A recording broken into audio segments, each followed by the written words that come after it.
ST অনার্সে যারা third ইয়ারে পড়ছো, CCHI-12 নীলদর্পণ ইংরাজিতে অনুমোদন করেন মাইকেল মধুসূদন দত্ত।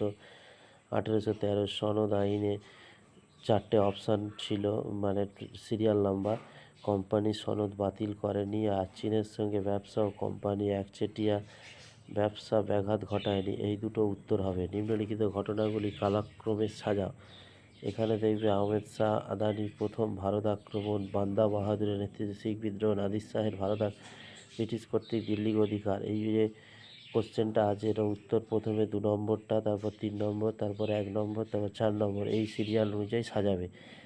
যা পাট্টা আন ব্রিটিশ রুল ইন্ডিয়া বইটি দাদাভাই নওরোজি, এটা দেখো ক স্তম্ভের সঙ্গে খ স্তম্ভ, অর্থাৎ বাম দিক ডান দিক ম্যাচিং দিয়েছে। সুপ্রিম কোর্টের প্রথম গভর্নর জেনারেল হচ্ছে